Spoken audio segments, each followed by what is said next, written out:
Hare Krishna, dear devotees, please join us in the study of Srimad Bhagavatam. Today we will be covering Srimad Bhagavatam, Canto 10, Chapter 86.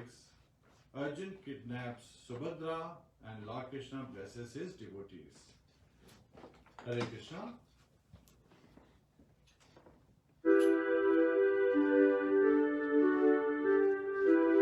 Jai Radha Madhava Kunja Bihari Jai Radha Madhava Kunja Bihari Gopi Jana Vallabha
Prabhupada ki jai, Anant Koti Vaishnava Vrinda ki jai. Now please join us in doing the Mangalacharan prayers. Together we will see this. Om Namo Bhagavate Vasudevaya. Om Namo Bhagavate Vasudevaya. Om Namo Bhagavate Vasudevaya. Narayanam Namaskritya Naram Chaiva Narottamam Devim Saraswatim Vyasam Tato Jayam Mudirye Shratam Swakatha Krishna Punya Shavana Kirtanaha Hridayantasto Bhadrani Vidhunote Suharsatam Nasya Prayeshu Bhadreshu Nityam Bhagavata Sevaya Bhagavate Uttam Shloke Bhaktir Bhakti Naishiki. Hare Krishna. Hare Krishna, dear devotees, please join us for the recitation of the first verse of Srimad Bhagavatam, 10th Canto, chapter 86. Arjuna Kidnaps Subhadrā. Text 1. Shri Rajo Vacha Brahman Veditum Ichhamaha Swasaram Rama Krishna Yoho Yatopaye me Vijayo Yamamasit Pitamahi. Please. Shri Rajo Vacha Brahman Veditum Ichhamaha Swasaram Rama Krishna Yoho Yatopaye me Vijayo Yamamasit Pitamahi. Shri Raja Uvacha. The great king Parikshit said, Brahman, O Brahman Shukdev, Veditum, to know, Ichhamaha, we wish, Swasaram, the sister, Rama Krishna Yoho, of Balaram and Krishna, Yatha, how? Upaye me, married. Vijayaha, Arjun. Ya, she who. Mama, my. Asit, was. Pitamahi, the grandmother. Translation by the disciples of His Divine Grace S.C. Bhaktivedanta Swami Srila Prabhupada. King Parikshit said, O Brahman, we would like to learn how Arjun married Lord Balaram's and Lord Krishna's sister, who was my grandmother. Purport. Parikshit Maharaj turns now to the topic of the marriage of Lord Krishna's sister, Subhadra. In the opinion of Srila Sridhar Swami, King Parikshit's question here follows from the previous narration, because Arjun's winning the hand of Subhadra was just as difficult a feat as Lord Krishna's retrieving the sons of Devaki from the realm of the dead, since Lord Balaram himself opposed Subhadra's marriage to Arjun. Hare Krishna. Namo Vishnu Padaya Krishna Prishtaya Bhutale Srimate Bhaktivedanta Swami Niti Namine Namaste Saraswate Deve Gauravani Pracharine Nirvishesha Shunyavadi Pashatya Deshitarine Om Ajnana Timrandasya Gyananjana Shalakaya Chakshurun Militam Yena Tasmai Shri Guruve Namaha Mukam karoti vachalam pangum langhayate girim yat kripa tadham vande Shri Gurum Dinataranam.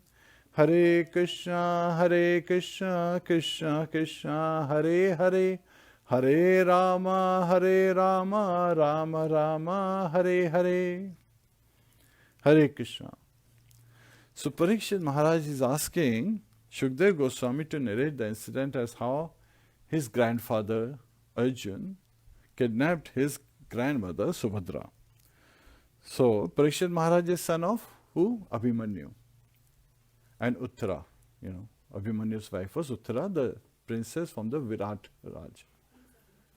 So Abhimanyu was son of Arjun and Subhadra. Subhadra happened to be the sister of Lord Krishna and Lord Balaram, and Arjun happens to be the one of the Pandavas. So he's like the middle Pandava is also another name he has been called. And Partha. Partha means son of Pritha. Pritha is another name for Queen Kunti. So that's why he's also called Partha. And so many other names. Dhananjay, the winner of the wealth. He's also called Gunakesha, one who has attained victory over sleep. And also over ignorance, it is said.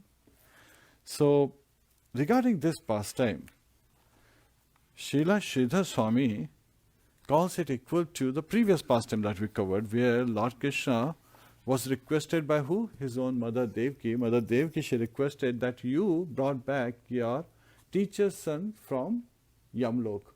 So it would be very nice if I could see my 6 sons who were killed by Kansa. And Lord Krishna and Lord Balaram, they went to Sutala Lok, where Bali Maharaj worshipped them, and then inquired about the purpose of their visit, and Lord Krishna reveals that he has come to retrieve the 6 sons of Devaki who were killed. The first, the eldest one was Kirtiman and so forth. So he brings them, and by the Yogamaya potency, so this is a picture, very beautiful picture of how Devaki sees her sons. And Lord Krishna, with the influence of Yogamaya, he converts them into small babies. So here they are shown as toddlers, but they were converted into babies, and seeing them in the way they were born at that time, before Kansa killed them. Immediately Devaki, she being mother of all these 6 personalities, the milk started flowing, and she had that motherly feeling towards emotions were pouring out.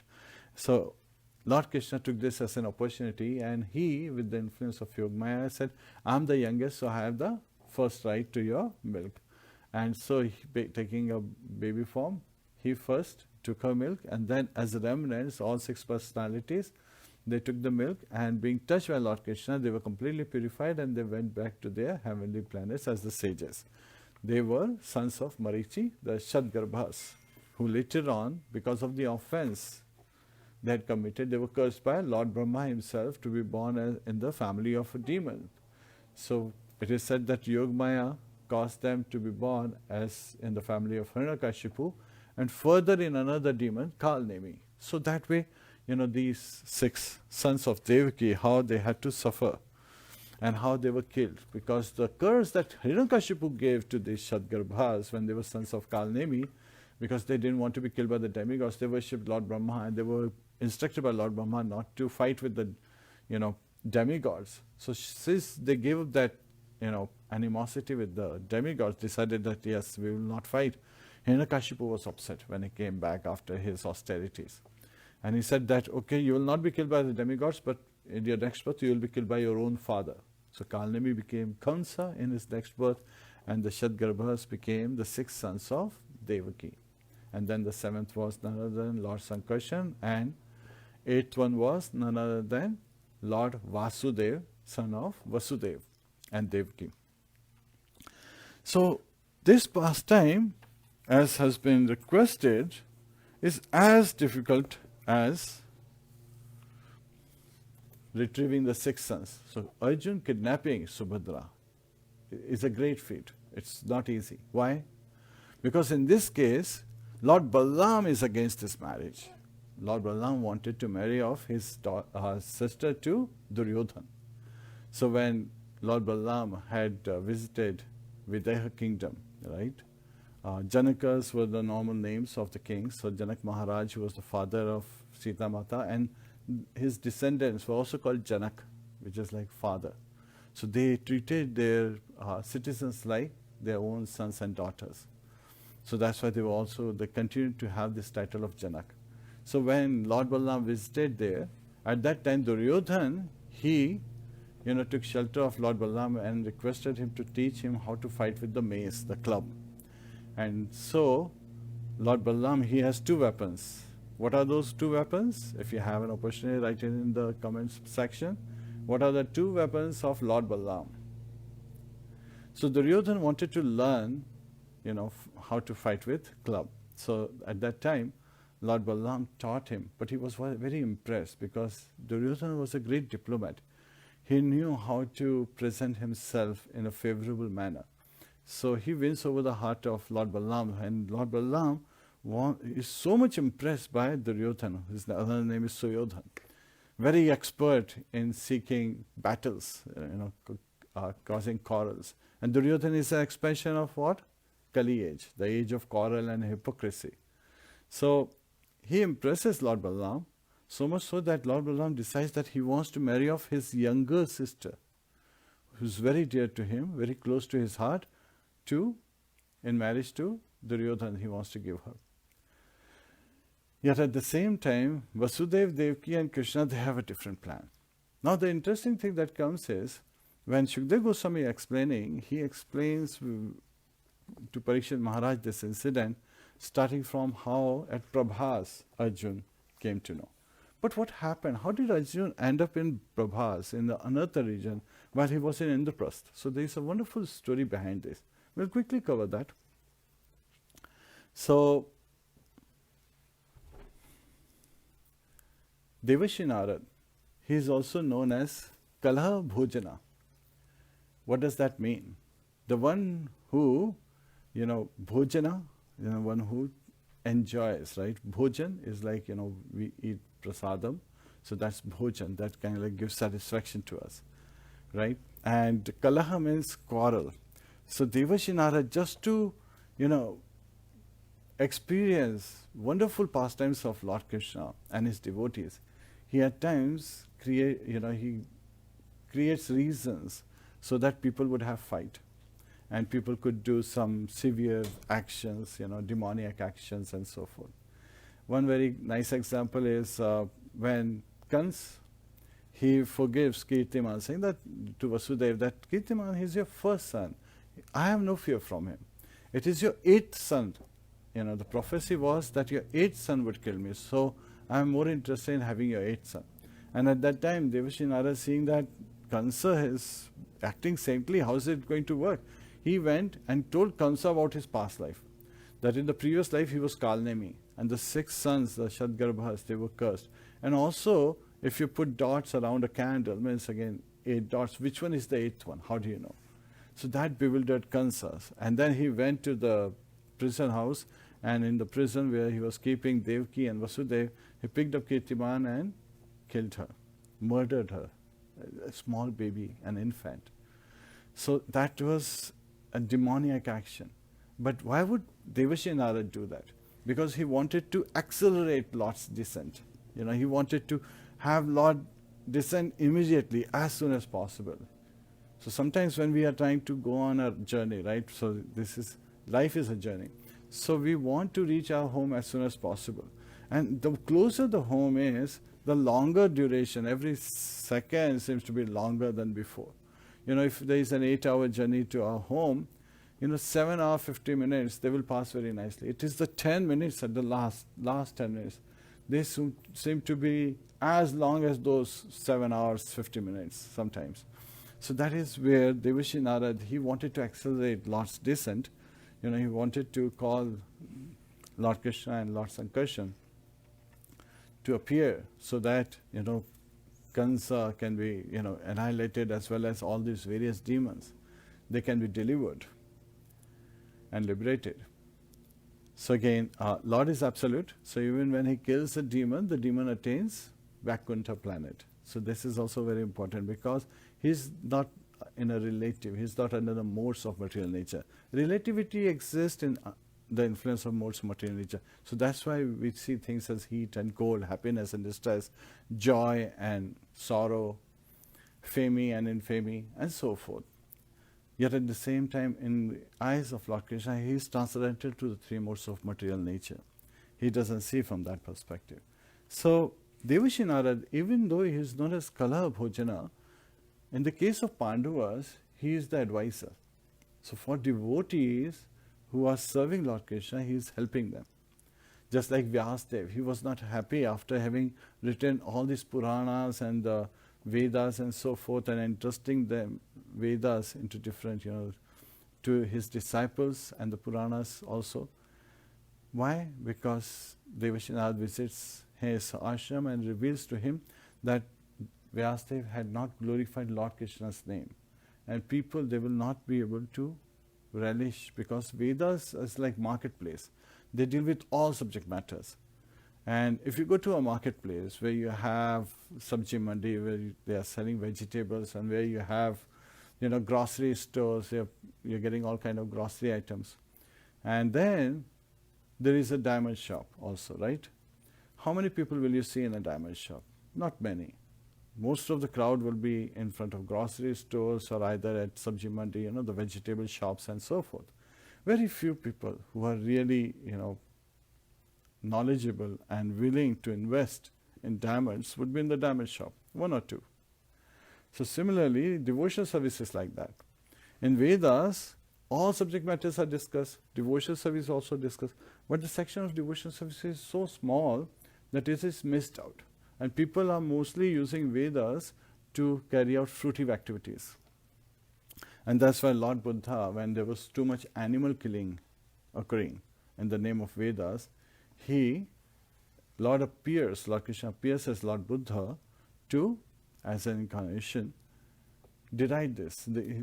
He says that I do not accept Vedas for a reason, to stop animal killing. Innocent animals who are being killed in Kali age, where there were no Brahmanas who could ensure that these animals who are sacrificed would attain immediately the human form of life. So it is also for that purpose that the Brahmanas did not have that qualification anymore. Well, they did have qualification in Dwapara Yuga. And again, the 4 yugas we only experience on the earthly planets, not in the heavenly planets or on Brahmaloka or in spiritual planets. So that's another aspect. So here, how Devashi Narad is helping the Pandavas. And he is giving a solution, because all 5 Pandavas, they have one wife, Draupadi. So how to make sure that who's going to be with Draupadi when? So this is a very nice arrangement he makes. He says that why don't Draupadi spends 1 year with each brother, each of the Pandava, and during this 1 year, if that brother and Draupadi, they are interrupted by any other brother, then that brother who has caused the interruption would have to go on pilgrimage for a year. So Dwapari Paricharyayam, right? So the sacrifice prescribed for Dwapara Yuga is going on pilgrimage. Like we talked about how Viduji went on pilgrimage, how Uddhav went on pilgrimage, how even now Arjun goes on pilgrimage, because of this arrangement made by Devashi Narad. So it just so happens that once a Brahman comes to Arjun and he says, the thief is stealing away my cow and the calf is not going to have its mother's milk, and I cannot perform my sacrifices and daily routine. So please, you as the administrator have this responsibility to protect me and retrieve my cow from this thief. So Arjun goes to retrieve his bow and arrows. However, they were in Ayodhyashala. Ayodhyashala is again a name given, just like, Yudhyashala. Yudh means war related. Shala is where you have, just like Path, Shala. So a school is called Pathshala, where you learn various lessons. So similarly, he goes to Ayodhyashala, but it happens to be that place where all these were, it happened to be that Yudhishthira Maharaj and Draupadi were there, and the doors were closed. And Arjun, he barges in, not realizing that Yudhishthira Maharaj and Draupadi were there. Yudhishthira Maharaj doesn't mind it, because he knows that Arjun has come for a specific reason. He goes, picks up his bows and arrows, and then he goes out chasing that thief. And as thief was fleeing away, he kills the thief, brings back the cow, gives it to the Brahmana, Brahmana is happy, he blesses Arjun, and Arjun comes back to the palace and asks for permission to go on a year-long pilgrimage. So at that time Yudhishthira Maharaj says, no, we understood. Means I was sitting with Draupadi, you had this specific purpose, you are actually helping me in carrying out my duty as a king. So this is fine, you don't have to go on pilgrimage. But Arjun says, but I have to set an example as an ideal prince. So Yudhishthira Maharaj is the king and all of the Pandavas were generally treated as prince. So he is saying that I have to set the proper example. Yudhishthira Maharaj, looking at his brother, he is actually happy in his heart that his brother is so righteous, because, Dharmaraj Yudhishthira, he was known to behold Dharma, Yudhishthira Maharaj himself. He is the Dharmaputra, of course. He is also seminal son of Yamaraj, who is also Dharmaraj in heavenly planets. So here Yudhishthira Maharaj is happy, yet at the same time, here we learn an important lesson. So Srila Prabhupada reveals to us that Lord Krishna in Bhagavad Gita teaches this to Arjuna later on at Kurukshetra. Yad yad acharati sheshtas tatta devetaro jana. As a prominent personality or prominent people, the leaders in the society, as they behave, so does the general populace follow. So Arjuna, setting an example, taking care of that woe that all brothers have taken, he goes on a year-long pilgrimage. So he is followed by many sages and Brahmins. And as these Brahmins are going with Arjuna, it appears amazing because he has a very attractive body, a very attractive look, and he's going on a pilgrimage. So it appears like a heavenly demigod is traveling with Maruts following him. And they go to first Haridwar. And Arjuna, at Haridwar, he performs various kind of fire sacrifices. So that is happening because these Brahmanas who are with him were qualified Brahmanas. And so he is carrying out various kind of fire sacrifices, various kind of spiritual activities. So again, with the proper understanding of the rituals, when you perform a ritual, it's called spiritual. So he is engaged in this way, and every day, of course, the day starts with taking a dip in the Ganges and taking bath. It just so happens that one day he goes to take bath in Ganges. As he takes a dip, he's suddenly taken away to under the waters to a Nagaland, like not the Nagaland, but a place which is ruled by the Nagas. So he's surprised. So when he comes back to his senses, he realizes that there was a princess-looking personality. So her name is Lulu P, and in many scriptures and different scriptures also referred to as Uluchi. So she had actually taken Arjuna because with his blue eyes and his attractive form, she was bewildered and she had fallen in love with him. So that's why she took Arjuna. With her mystic power, she was able to take away Arjuna from the Ganges, when he was taking the dip, to her place. And she was daughter of Kauravya. He was one of the Nagas, the king of the Nagas.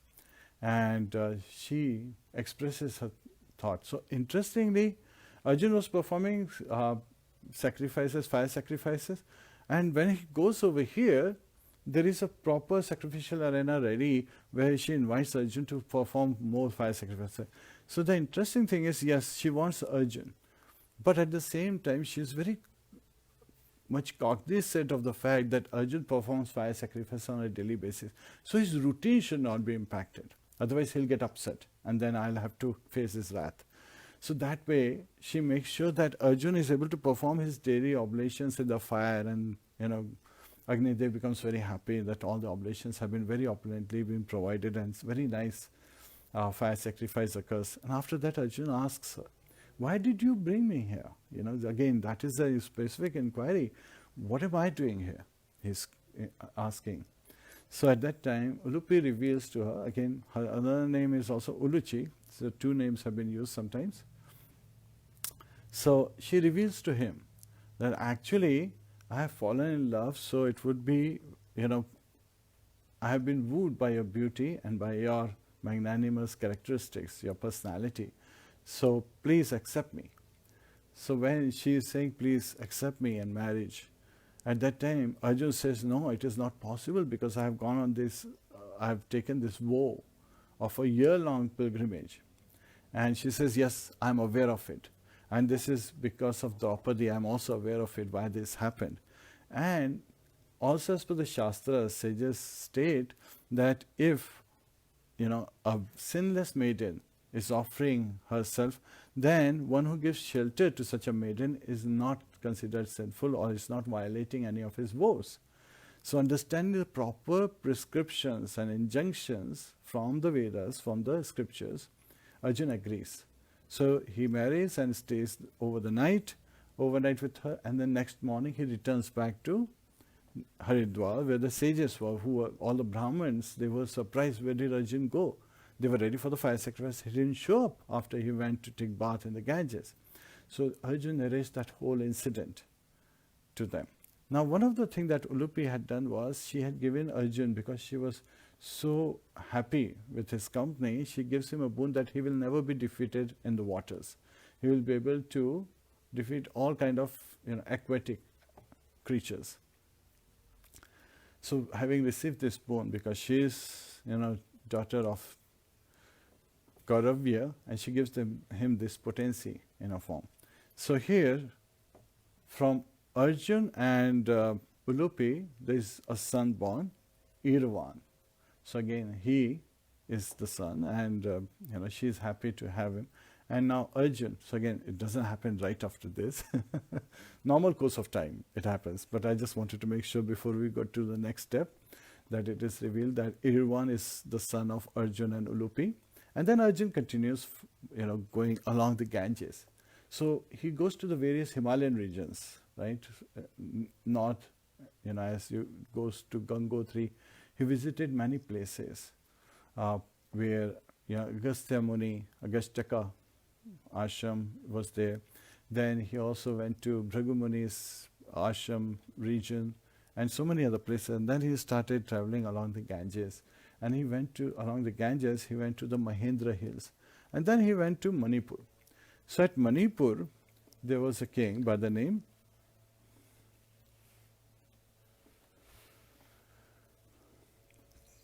Chitravahan. So King Chitravahan had just one daughter, and her name was Chitrangada. So when Arjun sees the Princess Chitrangada was so beautiful that as soon as Arjun sees her, he is attracted to her. So he approaches the king and makes a request that he should give his daughter to Arjun. So at that time, the king of Manipur, Chitravahan, he says, "Who are you? Whose son are you? Who are your parents? I do not know anything about you." So Arjun at that time reveals to him that I am Arjun, I am the third Pandava, son of Kunti and King Pandu. So now the king is very happy, but he has one dilemma. So he reveals it to Arjun. So this is again very simple dealing, right? Very, very nice, simple dealing. Instead of trying to find okay, this person has just come and becoming upset. No jumping to conclusions, none like that. People should have very simple, happy, enjoyable, pleasant dealings. So Arjun asked him, what's the dilemma? So the king reveals to him, king of Manipur, Chitravahan, he says that actually we have received this boon in our dynasty that every king will only have one son. However, I did not have a son, I only have a daughter, Chitrangada. So, because I do not have a son, I do not know who will be the descendant who will rule Manipur. So, if I marry you to Chitrangada, you have to promise me that the son born of you two would, I will be able to adopt him. So he would become the king of Manipur. He will stay with me. And Arjun agrees to this. So Chitrangada is married to Arjun, and Babruvahan is born of them. So Babruvahan stays in Manipur, and the king of Manipur adopts him as his son. So he is the grandson of Chitravahan, yet at the same time the grandfather accepts the grandson as his son, and then he becomes the ruler of Manipur. Now as Arjun continues to go further west and to the along the coast, he's traveling, and on the southern shore he's traveling, but there's something he sees. Arjun sees something very amazing, that there were 5 important tirthas. And at those tirthas, there were saintly people there, but they were not engaging in any kind of devotional service. So he asks an elderly sage, why is it so? So the sage says, actually this is because of an effect. You know, when we go every day, we purify ourselves by taking a dip in the rivers. And these are these wonderful rivers I hear. You know, at each of the tirthstan, these 5 places, 5 holy places, and these 5 rivers are flowing. Yet at the same time, as soon as somebody sets their foot in the waters, they are driven away and they die, they never come back. So now people are even afraid in entering waters. So they cannot enter water, which means they cannot purify themselves externally and internally. You know, the purification is also internal, because when you go in waters, you perform various kind of oblations to the sun god, to the demigods and so forth, and you are meditating your mantras, and so you cannot do any of those. So that's internal cleanliness, internal purification. So purification of the body is by taking a dip. You know, the body is cleansed. Yet the internal cleanliness is by reciting various prayers, you know, showing your gratitude to the great personalities and the sages and so forth. So since we are not in pure state, we cannot perform any of the devotion services. So that's a dilemma. So Arjuna says, oh, okay, I can resolve this. Because he remembers, Lulu P gave him one boon. What's that boon? The boon that he will never be defeated in the waters. He will be able to defeat any creature in the water. That's the boon his wife, Lulu P, gave him. So he enters the water, putting his bow and arrow and other, clothes. He goes in the waters, and then as he is taking bath, suddenly he feels that somebody is dragging his feet. And now he is struggling that this personality who is dragging his feet is very powerful.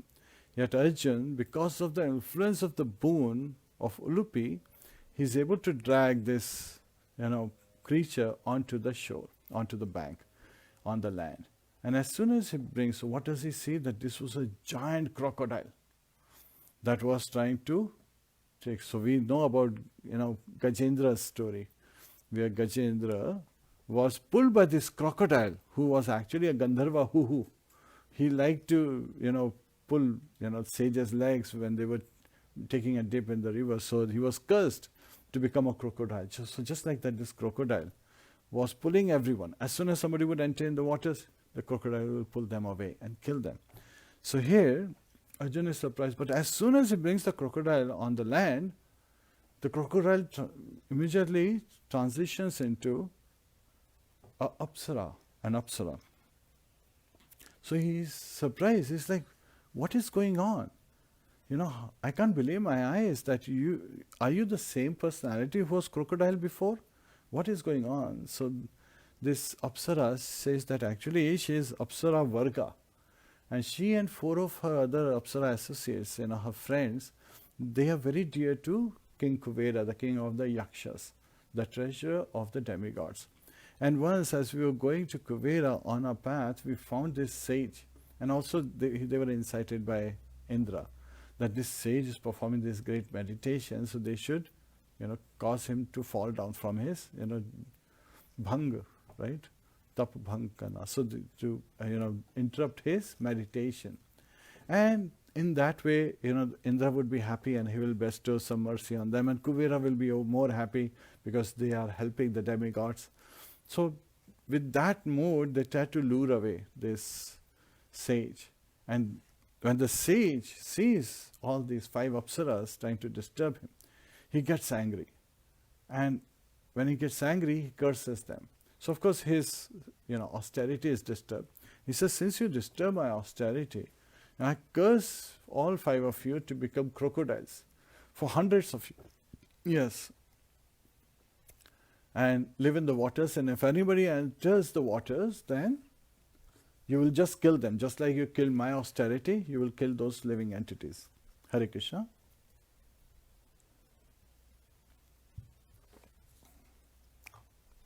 So now, Apsara Varga and her friends, all the 5 apsaras, they start lamenting that what has happened. We were trying to get benediction from Indra and Kuvera, but out here we have received a curse from the sage. So they ask for his forgiveness. So the sage says, yes, the way I have stated. So the way he had stated the curse, it has 2 meanings. It could be eternal or 100 years. So he says, now I'll make it clear that you will be crocodiles for 100 years. And that one day you will be released by a personality who will pull you to the land. And later on, as these apsaras would, continuing to travel on their path to meet Kuvera, that they would be transitioning into a crocodile, they have to find a solution. And Devashi Narad has this wonderful characteristic. He's at the right place at the right time, meeting the right person. So he sees these 5 apsaras and they are able to see him, right? His another name is Devadarshan, one who can only be seen by the demigods. Not general populace can easily see Devashi Narad, only the demigods can see him. So when they see Devashi Narad, they immediately pay obeisances to him and then put forth their dilemma, this big, curse that they have received from the sage, and ask for a solution. Then Devashi Narad says, you should go into the southern region, these 5 Tirtha places, and stay there in the rivers. And after 100 years, when Arjun, one of the Pandavas, he would go on his pilgrimage, he will come to these rivers and he will be able to bring you to land, so you will be delivered of this curse and you will attain your true nature as the apsaras. So they were very happy. So then they became crocodiles. So now, since Arjun had just delivered Apsara Varga, she requests him that to deliver her other 4 friends, and Arjun agrees, and he is able to bring all other 4 forms. So he goes to those different pilgrimages, those different holy places, and in the rivers are these crocodiles. So he pulls them to the land, and they are released of the curse, and then they give benediction to blessings to Arjun, and then they worship him, and then they go back on their journey together. Now Arjun is continuing to travel. So again, there is an extensive path that Arjuna has taken. Maybe in some other class we'll cover all those aspects, because there are other wonderful pastimes during this travel journey that happens. And then he enters Prabhas region. Prabhas region is part of Anartha kingdom, right? So he is there and he hears that Subhadra, who is the sister of Lord Balaram and Lord Krishna, she is going to be wedded soon. So she is of marriageable age and she is an amazing beauty. And hearing about this, and who is he hearing from? This is an important.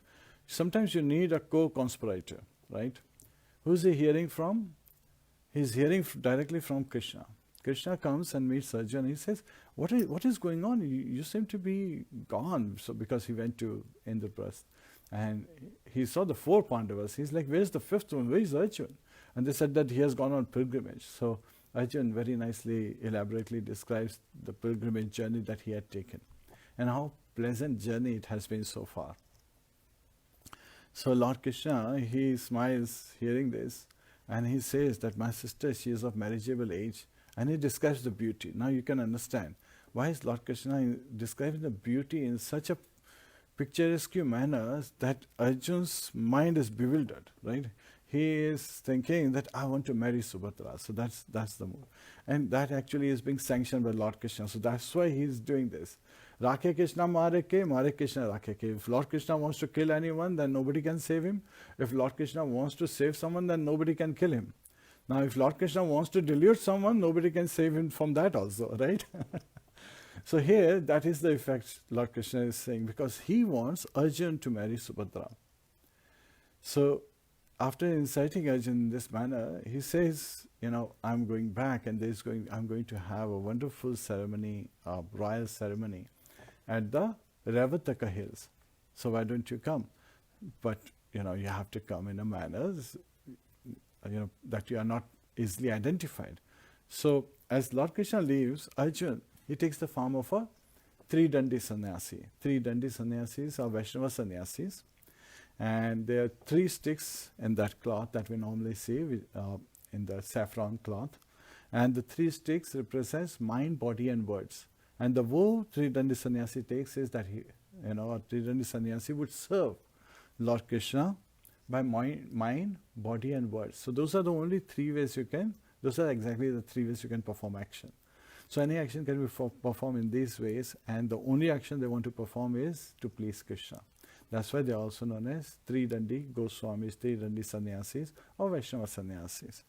So now Arjuna takes this form of a Tridandi Sannyasi. So he's a false sannyasi. He has not become a sannyasi. And then he goes. So as we heard in case of Sudama, the Brahmanas were allowed to go, to Dwarka. So he's able to get into Dwarka, after the 3 forts, at the gates of the 3 forts. He's able to get in there. Now at the Revatika hills, this great celebration is being performed. Pradyumna, Aniruddha, Samba, Gada, Lord Krishna with his 16,108 queens, Lord Balaram, all of these personalities are there. Subhadra is there, and the great parade is being, procession is taking place, and everyone is engaged in so many wonderful festivities. Now Arjuna sees Subhadra here. So when Arjuna sees Subhadra at this place, and people perform various activities, so Lord Krishna approaches Arjuna, knowing that this is Arjuna, even though he's in the form of a Tridandi sannyasi. He says, is it okay for sage to look at young maidens, virgin maidens like this? So Arjuna smiles, bowing his head down. So Lord Krishna incites him that, okay, there will be a proper arrangement. And it just so happens that Tridandi sannyasis, they don't travel during the 4 months of rainy seasons. So Vedantists also, just in the case of Devashi Narad in his previous birth, when he was a maidservant son, at that time, in the ashram where his mother was serving, the Vedantists had come, and during the 4 months of rainy season, they stayed there at that ashram. And that's where Devashi Narad was able to get their association. Sadhu Sangha, love Sarva Shastakaya, love Mata Sadhu Sangha, Sarva Siddhi Haya.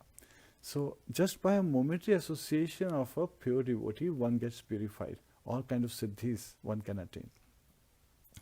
So here, Arjuna is appearing as a Tridandi sannyasi, and it's very nicely arranged that he is being introduced as the sannyasi, and he's giving a discourse.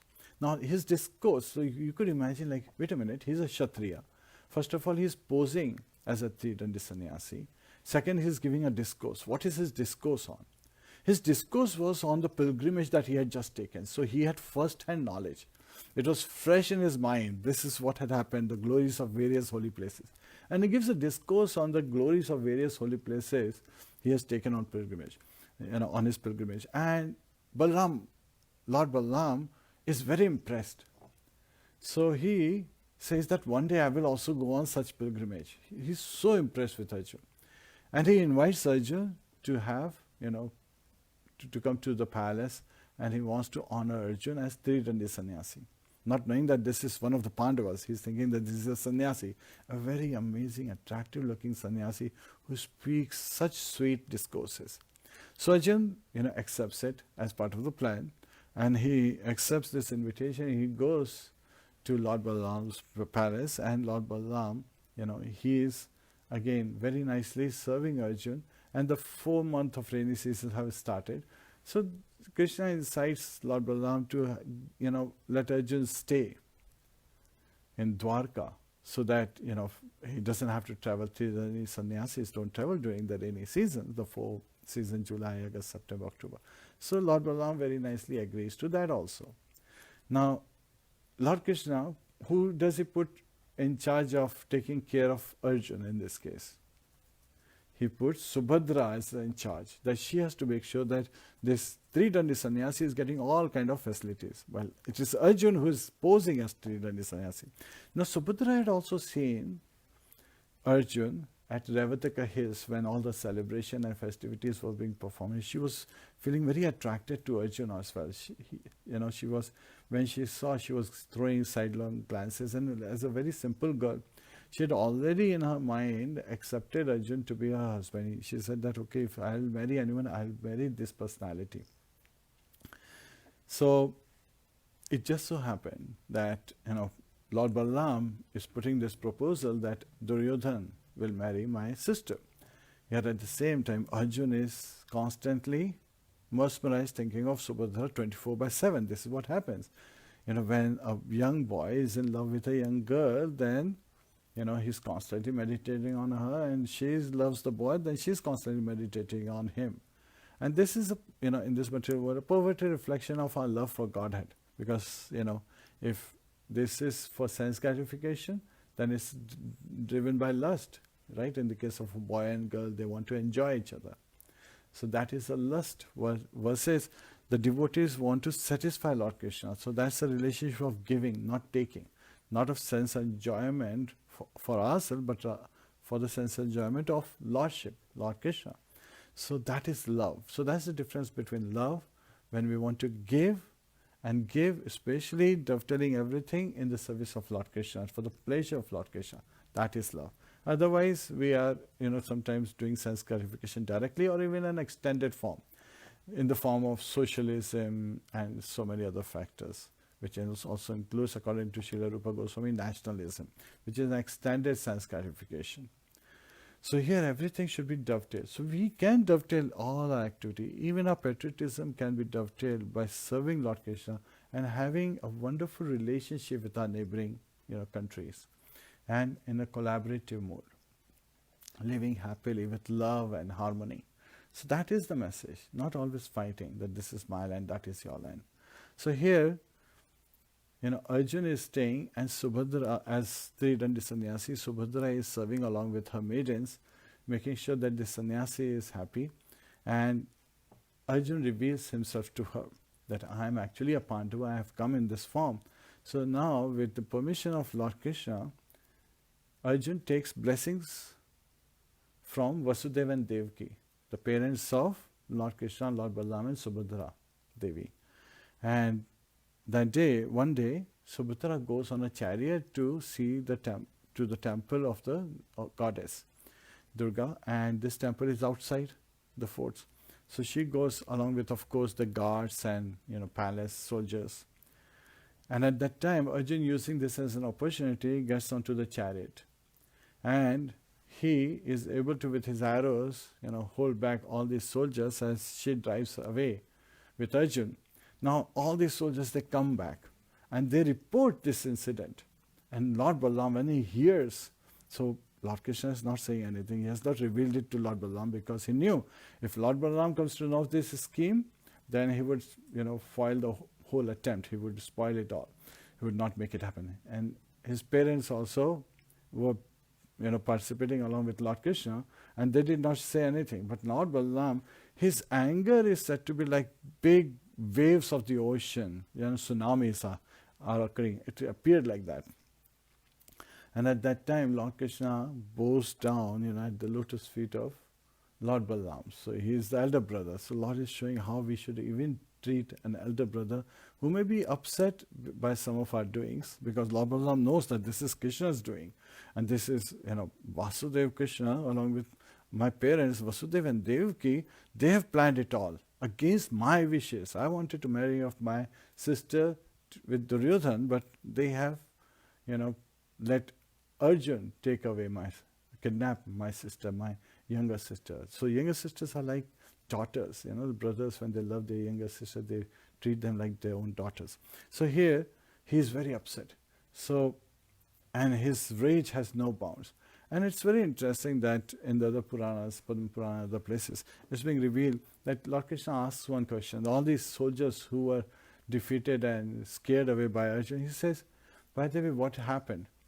Can you discuss in detail? So they say, well, Subhadra was riding the chariot, and Arjuna got onto the chariot and started shooting arrows and held us back, and then she took him away.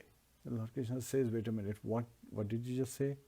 Who was riding the chariot? He says it was Subhadra's chariot. She was riding the chariot, so she was a charioteer. So the interesting aspect is, if you pay attention, it appears, even though it is Arjuna kidnapping Subhadra, but it is Subhadra who actually kidnapped Arjuna, right? And she is taking him to his place, Indraprastha. So finally, this reveals to Lord Balaram that actually Arjuna did not kidnap. Subhadra also wanted him to be her husband. When Lord Balaram realizes this, then he is fully pacified. Then he calms down, realizing that actually he was going not just against the wishes of Lord Vasudeva, Krishna, not against the wishes of Vasudeva, his father, not against the wishes of his mother, Devaki, but also against the wishes of his very, dear sister, young sister, Subhadra. So at that time, Lord Balaram sends in dowry many elephants, heaps of ornaments, gold, and chariots, and manservants and maidservants in dowry to Indraprastha. And he's very happy with all this arrangement. Now, as Sukadeva Goswami is narrating this incident, Parikshit Maharaj is still eager to hear more. So at that time, there is another. Now that we are talking about, Sukadeva Goswami is discussing with Parikshit Maharaj, he's conversing as how Arjun, grandfather of Parikshit Maharaj, was able to kidnap Subhadra, his grandmother, and how they got married, and how everything was, taken care of so nicely by the mercy of Lord Krishna, by the blessings of Lord Krishna and the parents. He wants to hear more. He's inquiring. So hearing this, Sukadeva Goswami starts narrating another incident that he had first-hand experience of. So he is revealing that once in Mithila there used to live a Brahmin, a Vaishnava Brahmin by the name Shutadev. So this Brahmin was a pure devotee of Lord Krishna. He never did extra endeavor. He was satisfied with his regular prescribed duties, performing prescribed duties. Whatever came by its own accord, he accepted that. So again, important lesson here is that he was not lazy. Sometimes people, think that, okay, we have become a devotee, we don't have any business to do, let's just not do any prescribed duty, because this prescribed duty is for the conditioned people. We are devotees, we are elevated. No, that is not the right mentality. Rather, a devotee is more strict on performing various prescribed duties for the satisfaction of Krishna, right? Like Arjun. He attained perfection by being friend of Lord Krishna, and he used his Kshatriya skill, his skill as a warrior, to fight battle. And you have to employ anger. You have to use your anger against the enemy who you are fighting with. So he did not give up his prescribed duty. When he wanted to give up his prescribed duty, at that time Lord Krishna chastised him. That even though you are talking like an intelligent man, you are acting foolish. Lord Krishna, by smiling in a critical manner, he revealed it to Arjuna. So this is where we have to be very, very careful that, not think that if you become a devotee or if devotees are lazy, they are actually performing their duties very nicely in the pleasure of lordships. Shri Shri Radha Krishna. So here Arjun, Arjun's story, after having narrated that, Sukadeva Goswami is revealing another story of Shrutadeva and Bahulashva. So Bahulashva was the king of Mithila. So Mithila is also, you can imagine, Janak Maharaj, he was the king of Mithila, right? And Sita Mata was known as Janaki, daughter of Janak Maharaj. So even the residents were devotees of Lord Krishna. Previously, during the Treta Yuga, Lord Krishna appeared as Lord Ramchandra. And so that's his, in-laws place, right? And Shrutadeva was a pure devotee. He wanted to see the Lordship. So one day it just so happened that Lord Krishna, along with the great sages, he decided to go to Mithila.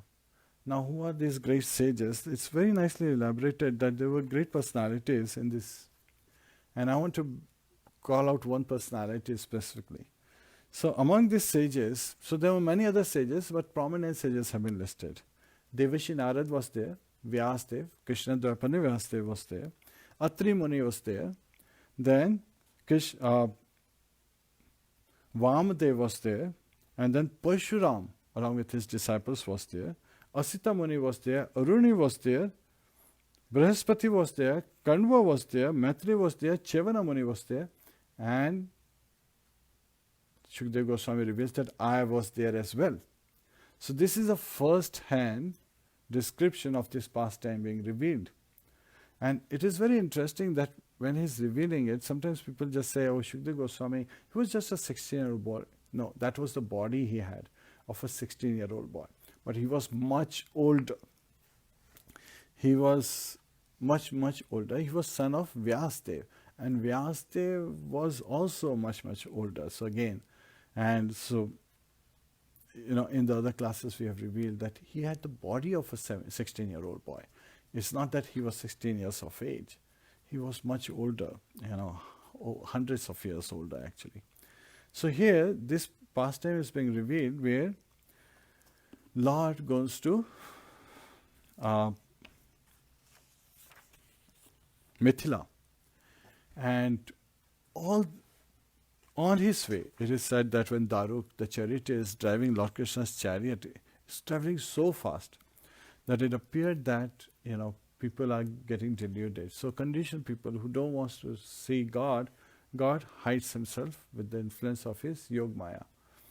Yet at the same time, people who are innocent and willing to see God, they are blessed by God, so their love of Godhead develops. So this also in the pilgrimage of Chaitanya Mahaprabhu, the 6-year-long pilgrimage that he took in the southern India, going all the way to the north, Prabhas and other regions, that has been revealed as well.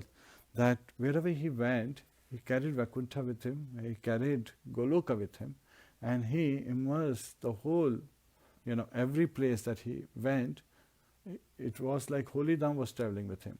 And everyone was getting immersed in the love of Godhead. He was freely distributing the love of Godhead, which simply starts with the chanting of the holy name. Hare Krishna, Krishna Krishna, Hare Hare, Hare Ram, Ram Ram, Hare Hare. So similarly, here, Lord Krishna is going to Mithila. And when he goes to Mithila, and the residents of Mithila, they come to know that Krishna has come. So what are they thinking? Krishna appeared as Lord Ramchandra, right? Sita Mata was our princess. So she married off to Lord Ramchandra. So this is Lord Ramchandra's in-laws place, right? So this is Krishna's in-laws place. And they are in their devotee. They were already, naturally devotees of Lord Krishna. So they came and they worshipped Lord Krishna along with the sages. Now, one of the important things is the word Ishwar or Bhagwan is being used here. And it is being described by Srila Vishwanath Chakravarti Thakur as well as Srila Sridhar Swami, that this Ishwar is not only referring to Lord Krishna but also to all the great sages who are there. And that's why many times we read in Srimad Bhagavatam, even Devashi Narad is being referred to as Bhagwan. Now, who is a Bhagwan? That definition is given by Parashamuni. Aishwaryasya samagrasya viryasya yashasya jnana vairagayascheva sannam bhaga iti gana. So who is Bhagwan? The one who is full in all 6 potencies. So Lord is actually has unlimited potency and he is full in each of those potencies. But to be able to distinguish who is Bhagwan, Parashamuni gave a very simple definition. Aishwaryasya. So one who has a lot of fortune, Aishwarya, opulences. And, goddess of fortune is his wife, right? Rukmini is also referred to as goddess of fortune because her expansion actually is goddess of fortune, or many goddesses of fortune rather. So Lord Krishna is full in opulence, Aishwarya. Viryasya, he is the strongest of all. So Lord Krishna is the strongest of all, so yes, Viryasya. Yet at the same time the sages, why are they called Bhagwan? Because they are in his shelter. So they are deriving the strength from him. So in his shelter, they are getting the same, all the opulences are appearing because they have taken his shelter from his, on their behalf, Lord Krishna is employing his various potencies. Shriya, who is very beautiful, very knowledgeable. Jnana is knowledgeable. Vairagya, renunciation. So one who is full in all 6 opulences is Bhagwan. So that's why since the sages have taken shelter of Lord Krishna, they are considered in this mode. Now even there is very interesting aspect. There is a story that we have been hearing from childhood, but we never got the meaning at times. Many interesting stories that we learned as when we were kids. Lord Krishna reveals, Devi hi esha gunamai mam maya duratyaya mamevya prapadyante mayametam tarantite. Devi hi esha gunamai. This material energy of mine. So the material energy, Maya, external potency of Lord Krishna is his potency. So he is the Lord of material, nature. Mam maya duratyaya, mamevya prapadyante maya metam tarantite. So she is very difficult to cross over. Yet at the same time, if somebody takes shelter at the lotus feet of Lord Krishna, can easily cross over this material universe, this material nature, because this material ocean, right, ocean of nascence, can reduce to the size of calf's hoof print, and you can easily jump over the hoof print. So when Lord Krishna says this, we understand it, we appreciate it, we say yes, it is a fact, but do we realize it? So from childhood we have been hearing about this story of a turtle and a rabbit, right? They decide to go on a race. And what's the story? That the rabbit is thinking, I'm going to easily win. So goes on, they both start at the same time. The turtle is going slowly, slow and steady wins the race is the moral that we hear from this story. Yet at the same time, rabbit is running, and under a tree is like, I can't even see turtle behind me, let me go to sleep. He goes to sleep, turtle slowly walks and finishes the race. Same thing is happening to us. Lord Krishna says to Arjuna that actually there is another energy of mind, the living entity, who is more powerful than this material energy. Yet at the same time is being conditioned. So someone who is more powerful, how is that person being conditioned and defeated by a lower energy? The material nature is considered lower because she is constantly working 24/7. While we are chanting our japas for 2.5 hours, we are doing deity worship for 30 minutes, 40 minutes. And all the time that we are engaging in any gossip, any non-devotional activity, we may be just sleeping like that rabbit, while material energy is continuing to do her work, taking us away from Lord Krishna's lotus feet, from the shelter of his lotus feet. So when we are out of the shelter of Lord Krishna, so you can either be under the shelter of Lord Krishna's internal potency, Yogamaya, or you can be under the shelter of Mahamaya. That's why we also call marginal energy, right? Tatastha. So we have to take shelter of one of these two energies. So when we are not taking shelter, not engaging ourselves in devotional service, then we are taking shelter of material nature, the external potency of Lord Krishna, and that's why the living entities are considered conditioned and they get bewildered again and again. And a devotee, when bewildered, simply takes shelter of Lord Krishna. So immediately jumps back at his feet and engages in devotional service, realizing that by pleasing him, everything is safe. Anytime we stop pleasing Lord Krishna, we have this danger of being engulfed by the material energy. She is very quick in taking us away and causing us to become conditioned, bewildered and distracted, and destroys our devotional service. All our progress goes down as well. Now there is another very nice example being given by Srila Prabhupada as how someone who has support from greater personality can do wonderful things. And this is a very instructive message. So once wind and cloud, they were having this argument. Wind was saying that I'm powerful, so powerful I can move you wherever I feel like. Cloud says, actually I'm more powerful. The wind says, no, you cannot be. The cloud says, let's test it out. So the wind says, you see that man climbing onto that hill? He's wearing this coat and he's hanging onto this coat. So whoever is able to take off his coat is the winner, is the more powerful personality. The cloud agrees. He says, okay. So he says, why don't you go first? The wind blows very hard. It's like she's blowing. And the harder she blows, the more the man is clutching onto his coat. He's not letting it go. He's using it, protecting himself with the coat and not letting go of the coat. So after a lot of try, after hours of blowing very hard, wind says, okay, if I can't do it, how can the cloud do it? So she says, okay, I have finished my trial. Why don't you try now? You won't be able to do anything anyway, so what's the purpose? So the cloud says, let me try. And all the cloud does is, it moves away so that the sunshine can fall on the man. And now the man looks at it that there's sun out and it's getting warmer. Why am I wearing this coat? He takes off his coat. Now wind is surprised. Why? Because the cloud had taken shelter of higher power. The cloud could easily be moved by the wind, yet at the same time it had taken shelter of higher power.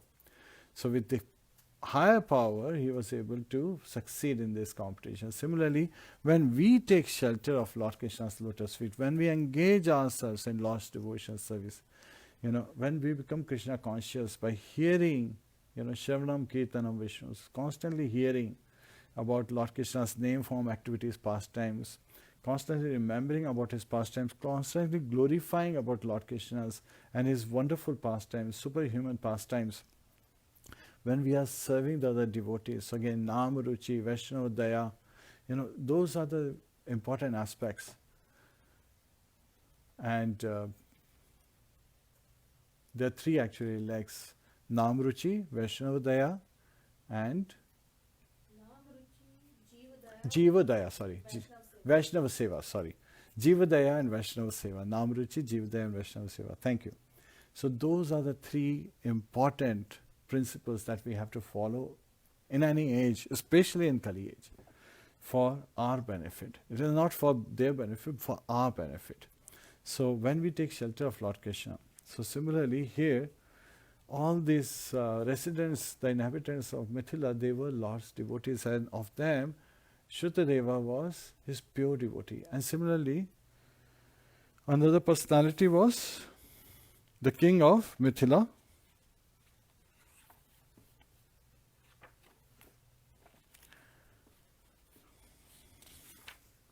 and his name was Bahulashva. So both of them approached Lord Krishna, along with when Lord Krishna approached what was at Mithila, when he approached Mithila, the city gates. And he was worshipped by the inhabitants, and the king came and extended an invitation for Lord Krishna and the great sages to come and visit him at his palace. And at the same time, Shrutadeva, also known as Shutrashava, so this Brahmana also came, Vaishnava Brahmana, and he also paid obeisance and made the same request. And Lord Krishna agreed to all of them. So now the sages were a little bewildered. He just promised to go to both these personalities' places at the same time on the same day. So how will that happen? And then they see this potency of Lord Krishna, just like he expands, as well as the home of Shrutadeva, Vaishnava Brahman, at the same time with all the sages. So he's simultaneously present at both places at the same day, same time, when he said that he would be coming.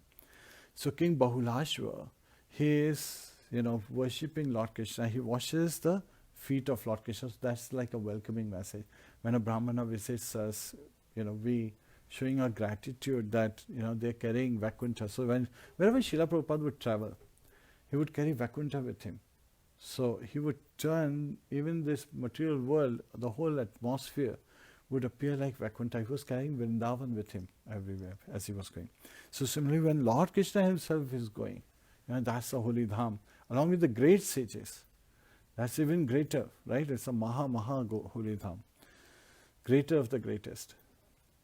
So as he goes to King Bahulashva's palace, King Bahulashva washes the feet of Lord Shri Krishna, along with all, washes the feet of each of the great sages, and then he sprinkles the water on his head as well as all his family members and associates' head.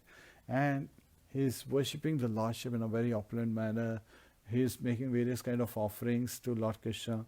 And similarly, Lord Krishna is very nicely, and he is offering various kind of bhoga offerings as well. And so he is pleasing Lord Krishna. He is holding, sometimes he is keeping Lord Krishna's feet on his head, sometimes keeping on his chest. So this is like just showing that how humble, how tall, and how devoted he is. That has been exemplified in Srimad Bhagavatam. And Sudha Goswami is narrating this from first-hand experience. He saw the king do these actions.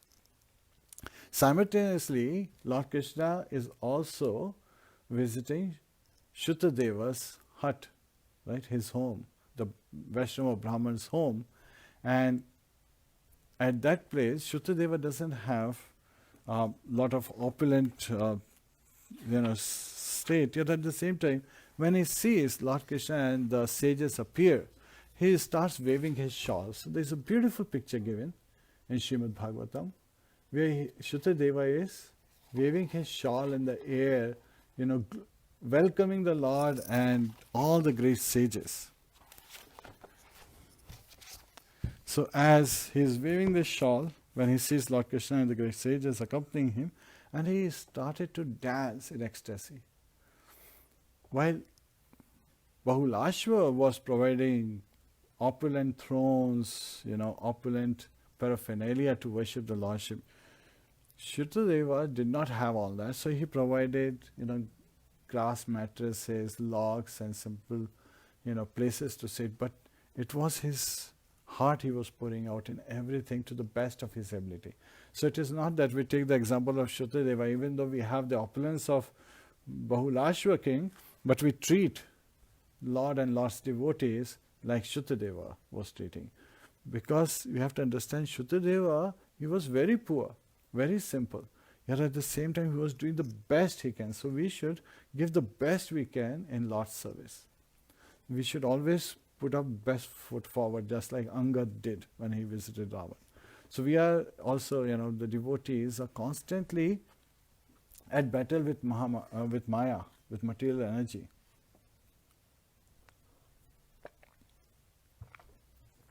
So, even though Lord Krishna reveals that we are the higher energy, but we are constantly defeated because we are trying to think that since we are more powerful, we don't need anyone's help, just like the wind was thinking. While material energy knows that she has to constantly be devoted in service of Lord Krishna. She is doing a thankless job.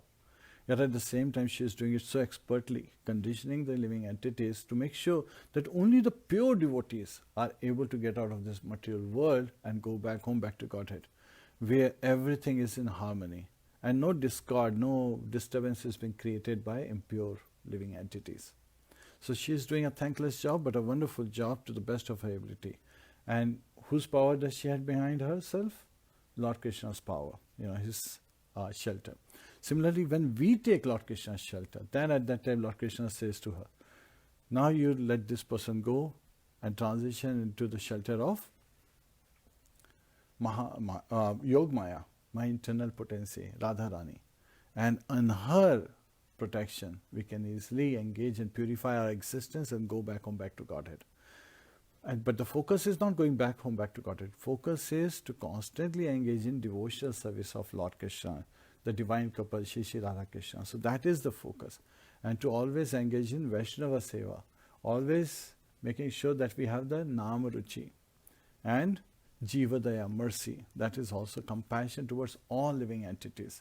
Not create quarrel, but find a way that we can make everyone cooperate together, collaborate together, start to live in harmony. The effect of Kali age is to create quarrel. Yes, it's an age of quarrel and hypocrisy. But how can we improve our condition by rising above the effect of this Kali age to be at our state? Our constitutional position is living entities. Jivera Surupoya Krishna and Nityadas. We are eternal servants of Lord Krishna. And how can we cooperate together?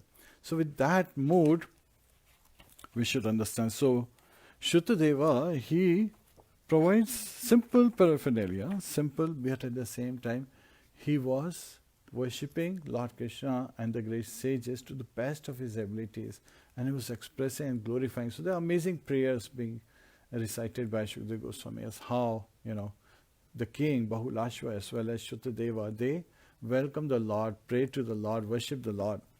And at that time, Lord Krishna gave the same instruction at two different places where he is revealing. Now, Srila Prabhupada in Krishna book also reveals two very nice analogies. First one is that devotees, they feel fearlessness because they, pour their head down because they take shelter of Lord Krishna's lotus feet. While the non-devotees can only, people who are not devoted to Lord Krishna, they can only experience Lord Krishna in the form of death. At the time of death, they realize that they have to bow their head down, surrender anyway. So that's a very fearful state. So he gives very nice example that, a mouse, when caught in the mouth of a cat, is fearful that it's about to be devoured by the cat. So death is onto the mouse. However, a kitten of a cat is feeling motherly love. She knows that mother will take care of me. So the kitten in the mouth of a cat is like the devotees in the lap of Lord Krishna. While a mouse in the mouth of a cat is like a non-devotee in the mouth of Krishna as death personified. Right? He says, time I am the devourer of all things. Lord Krishna says in Bhagavad Gita. So that is the state. We have to understand. So it's for our benefit that we should surrender at the lotus feet of Lord Krishna. And we talked about the 6 links of surrender as Bhaktivinoda Thakur explains. But here in this chapter, Lord Krishna is revealing in his instructions something amazing. He's saying that the conditioned beings are there, and he becomes visible only to his devotees. Yet at the same time, he regards the Vaishnava Brahman and sages even higher. They are his representatives. So it is duty of all humanity to regard the Vaishnava Brahmanas highly and consider them non-different. And rather he says that his worship he considers very high, but he even higher than that, he considers the worship of his devotees, like the Vaishnava Brahmanas and the sages. So Lord Krishna is revealing in this chapter, giving us this instruction, that when we see an exalted Vaishnava, we should, pray to them for the mercy, because when we get their mercy, we get Lord Krishna's mercy. Then it's, for our benefit, for our purification, we seek. And that's why Vaishnava Seva is exemplified as a true dharma for this age. So we want to continue to carry out the instructions of our spiritual masters, serve the Vaishnavas, and being compassionate to all living entities, and chant the holy name. Hare Krishna, Krishna Krishna, Hare Hare, Hare Ram, Ram Ram, Hare Hare.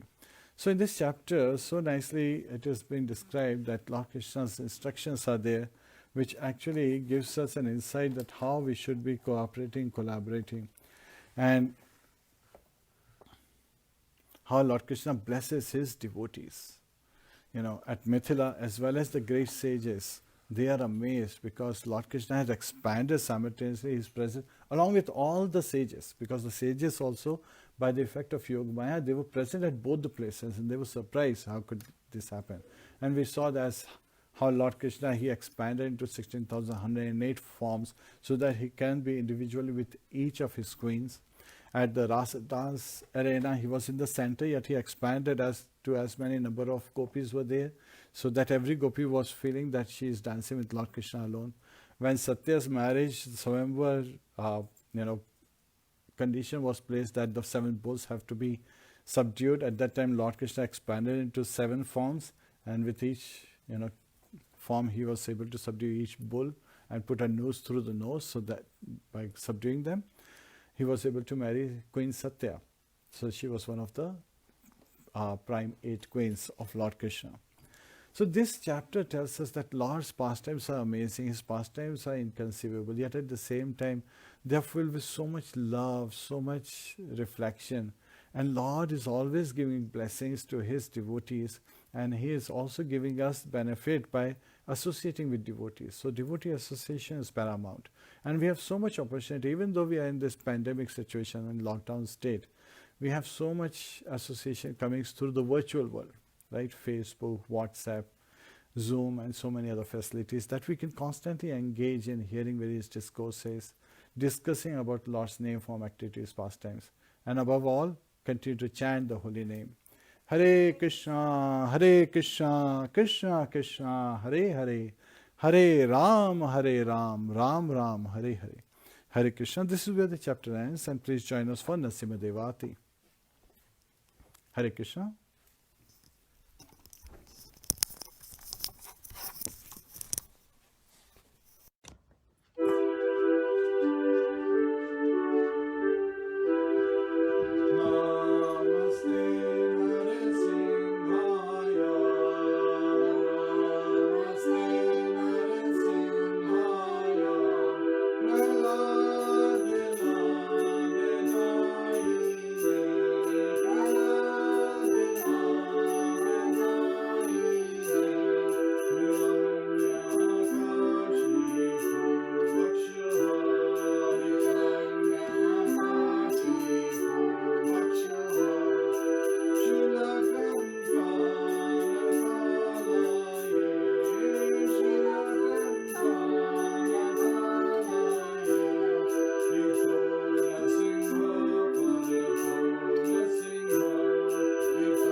ग्रंथराज Shrimad Bhagavatam की जय, श्रील प्रभुपाद की जय, अनंत कोटि वैष्णववृंद की जय, अनंत कोटि वैष्णव गुरुवृंद की जय, निताय गौर प्रेमानंदे, हरि हरि बोल। हरे कृष्णा। Hare Krishna.